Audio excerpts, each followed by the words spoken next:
কোনো রাখঢাক নেই। বাংলাদেশ ক্রিকেট বোর্ডের নির্বাচনে বাংলাদেশ জাতীয়তাবাদী দল কিংবা বিএনপির মনোনীত প্রার্থী হিসেবেই বা বিএনপি মনোনীত প্যানেলের প্রার্থী হিসেবেই সভাপতি পদে নির্বাচন করবেন তামিম ইকবাল খান। কোনো মন গড়া কথা বলছি না, আপনি বক্তব্য শুনুন। আমরা আমাদের দলের থেকে তামিম ইকবালকে আমরা বিসিবির প্রেসিডেন্টের জন্য বলেছি যে আমরা আমাদের প্যানেল আসবে, তো সেখানে তামিম ইকবাল আমাদের ক্যান্ডিডেট হবে। যিনি কথা বলেছেন তিনি বাংলাদেশ ক্রিকেট বোর্ডের সাবেক সভাপতি মিস্টার আলী আসগর লবি এবং বাংলাদেশ জাতীয়তাবাদী দল বা বিএনপির রাজনীতির সঙ্গে সম্পৃক্ত নেতা। সো এই কথার পরে এখন আর আসলে আমরা যারা সাধারণ মানুষ কিংবা আমরা যারা ক্রিকেটটা নিয়ে কথা বলি বা আলোচনা করি তাদের কাছে সন্দেহের কোনো অবকাশ নেই যে বিএনপি থেকেই বা বিএনপির মনোনীত প্রার্থী হিসেবে তামিম ইকবাল খান বিসিবি সভাপতি পদে ইলেকশন করবেন কিংবা তারও আগে বিসিবির ডিরেক্টর পদে নির্বাচন করবেন। এর আগে আপনাদের মনে থাকারই কথা, চট্টগ্রামে অনুষ্ঠিত বিএনপির একটা সমাবেশে তামিম ইকবাল অংশগ্রহণ করেছিলেন। তখন এই প্রশ্নগুলো উঠেছিল যে তিনি বিএনপির রাজনীতির সঙ্গে সম্পৃক্ত হয়েছেন কিনা বা যোগ দিয়েছেন কিনা, এবং কেউ যদি রাজনীতির সঙ্গে সম্পৃক্ত হয় বা রাজনীতিতে যোগ দেয় দ্যাট ইজ অ্যাবসলিউটলি অ্যাকসেপ্টেবল।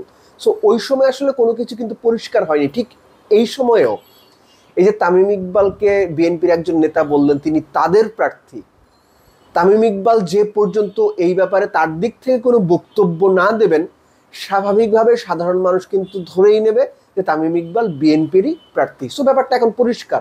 শুধু তাই নয়, বাংলাদেশ ক্রিকেট বোর্ডের যে আসন্ন নির্বাচন সামনে, যেটা সম্ভাব্য অক্টোবরের ফার্স্ট উইকে হবার কথা, ঢাকার ক্লাব ক্যাটাগরি থেকে যে 12 জনের নাম শোনা যাচ্ছে, এই 12 জনের 8-9 জনই বিএনপি সমর্থিত বা বিএনপির রাজনীতির সঙ্গে সম্পৃক্ত। শুধু তাই নয়, জেলা বিভাগ থেকে যাদের আসার কথা সেখানে যে নামগুলো শোনা যাচ্ছে যে 10 জনের মধ্যে অন্তত 8 জনই বিএনপির রাজনীতির সঙ্গে সম্পৃক্ত কিংবা সরাসরি যুক্ত কিংবা বিএনপি রাজনীতি বা বিএনপির রাজনৈতিক দর্শনের মনস্তত্ত্ব ধারণ করেন ভেতরে। প্রশ্নটা হচ্ছে এখন সরকার কি করবে? এই যে কথাগুলো হচ্ছে, আমরা আলোচনা করছি, গণমাধ্যমে লেখালেখি হচ্ছে, সরকার কি এগুলো কোনো কিছু দেখে না বা জানে না?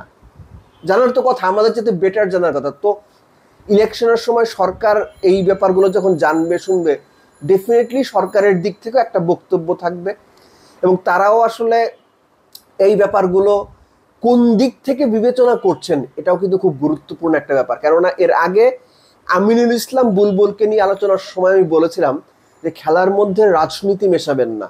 এটা বলা হলো, বাংলাদেশের প্রেক্ষাপট ভিন্ন। বাংলাদেশ ক্রিকেট বোর্ডে বরাবরই একটা রাজনৈতিক ইনফ্লুয়েন্স থাকে। যে দল যখন ক্ষমতায় থাকে তাদের সঙ্গে সরাসরি রাজনীতি করা বা তাদের রাজনৈতিক দর্শনে বিশ্বাসে মানুষদেরই সেখানে আধিক্য থাকে। তো এখন তো কোনো রাজনৈতিক সরকার নেই।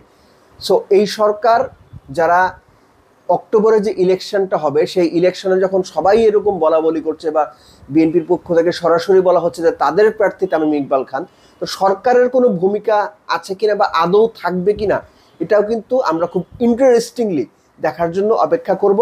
বাট বটম লাইন হচ্ছে, ভাই আপনারা যেই আছেন, যে ব্যক্তি সভাপতি হন, সেটা তামিম ইকবাল হন, আমিনুল ইসলাম বুলবুল হন, অন্য কেউ হন, ক্রিকেটটা যেন এগিয়ে যায়, ক্রিকেটটা যেন বড় কোনো জায়গাতে রিচ করার জন্য যা যা করা দরকার ছোট জায়গাতে নিচের দিকগুলোতে বড় কাজগুলো যেন করা হয়, এটাই আমাদের প্রত্যাশা থাকবে। এর বাইরে সাধারণ ক্রিকেট ভক্ত বা সাধারণ মানুষ বা সাধারণ সমর্থক হিসেবে আমাদের খুব বেশি কিছু চাওয়ার নেই।